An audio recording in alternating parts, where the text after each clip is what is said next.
Good afternoon and welcome to the news update at 12 on Dominion Television, Ibadan. I am An Oluwapo Ido.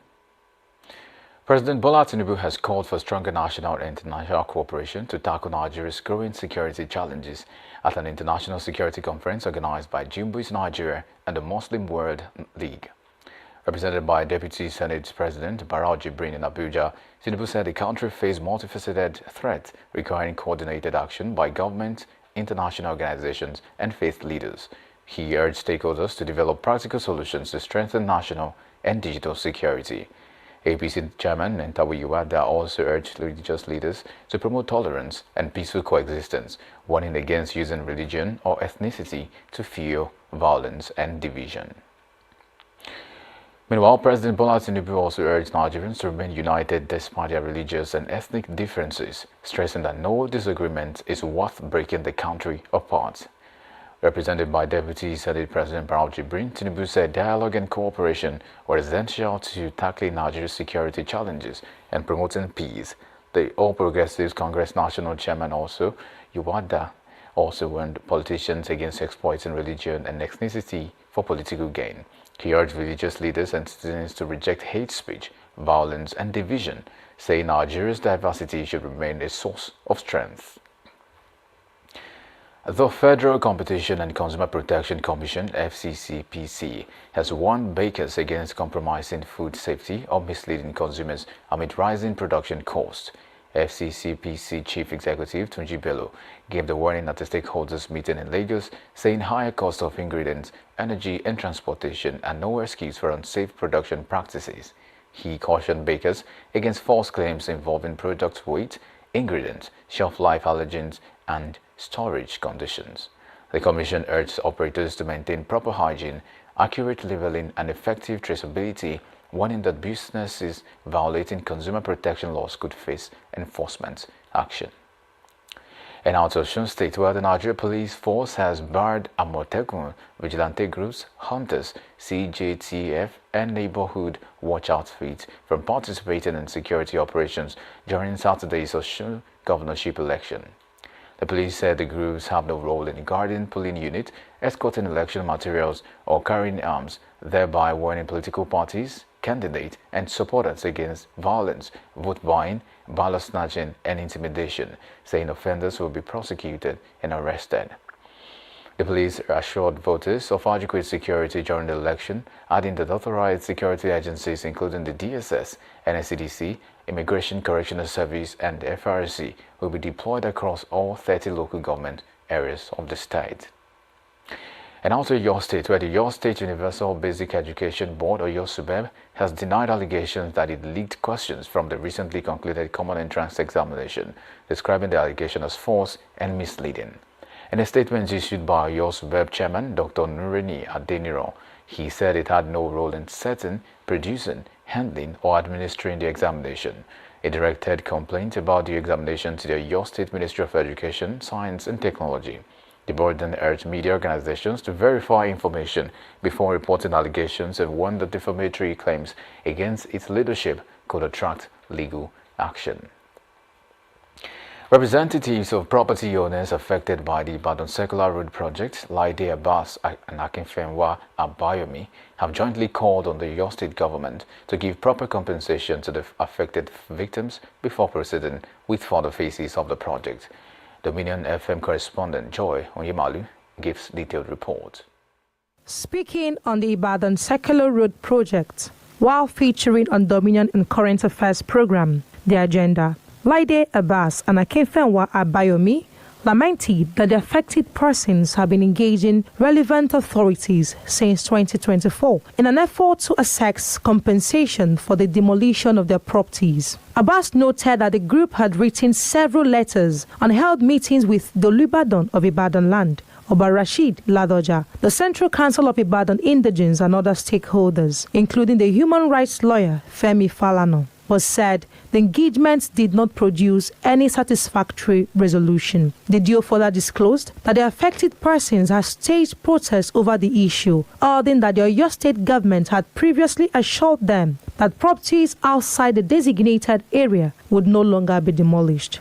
We don't want the expansion of 500 meters right, 500 meters left, which means the government will be taking like 40 meters of land, 40 plots of land by the right, 40 plots of land by the left across the 110 kilometers. It's never done anywhere in the world. It's a project that will enhance the economy of the state. At the same time, a development without people is not a development. Because if you want to bring development and you've destroyed the lives of people that will enjoy this development, what is the essence of it? Talking about government's claim that over 800 million naira had been paid as compensation, Abbas questioned the adequacy of the payment, saying many affected persons were still waiting for proper compensation. He said about 700 million naira was initially paid to approximately 500 affected persons, while the government later announced a figure of 5.8 billion naira for compensation under phase 1 of the project. But he questioned the authenticity of the payment. There's something that is ongoing for over a month now. It's on the pages of newspapers and television screens that the government had released 5.8 billion naira for about 900 victims in phase 1. We are here to say that such promise is nothing but empty promises as we speak, and it remains audio money.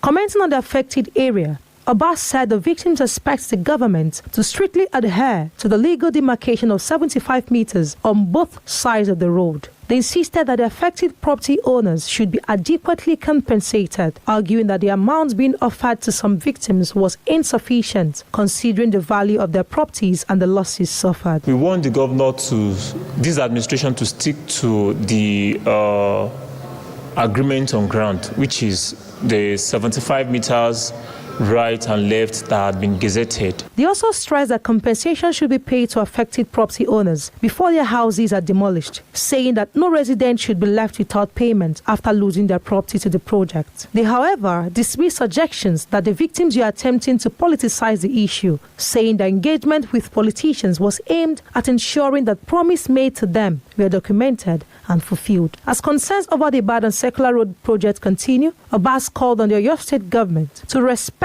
the legal demarcation while insisting that adequate compensation should be prioritized even before the demolition of people's properties. Joy Onyemalo, reporting for Dominion News. Miners have died and 8 others were injured after an illicit mine collapsed near Rustenburg in South Africa's northwest province. Police said the incident occurred on Monday night at the former mining dump site. Police Commissioner Lieutenant General Arthur Adams said rescue teams were searching the area for possible survivors using sniper dogs and specialized equipment. According to reports, 3 injured miners have been discharged from hospital and arrested on suspicion of illegal mining, while 5 others remain hospitalized under police guard. A Syrian court has sentenced ousted President Bashar Assad and his brother Maher in absentia for murder, torture and crimes against humanity committed during the country's 14-year civil war. The Damascus court also sentenced 6 other former officials to death in absentia.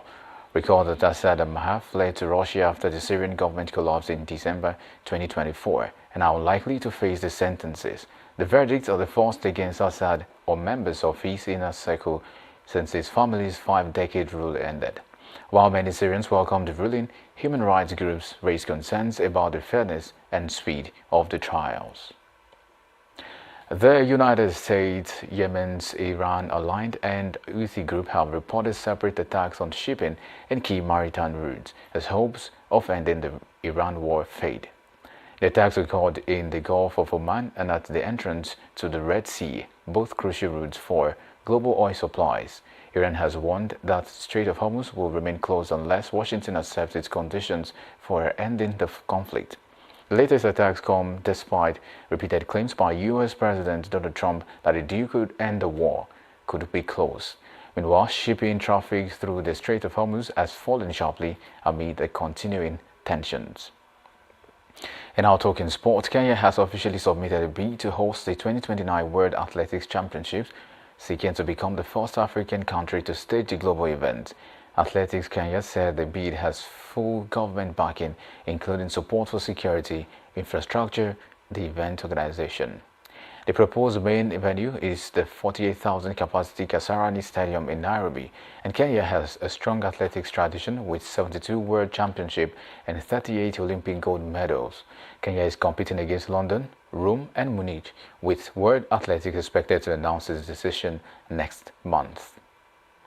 You can visit our website on www.dominion.org.ng to watch us live and interact with us. You can also follow us across our social media platforms on Facebook, Instagram, TikTok, YouTube and LinkedIn at Dominion Broadcast and next at Dominion Cast. And that ends the news update on Dominion Television, Ibadan. I'm Anu Oluwapo Ido saying thank you for watching.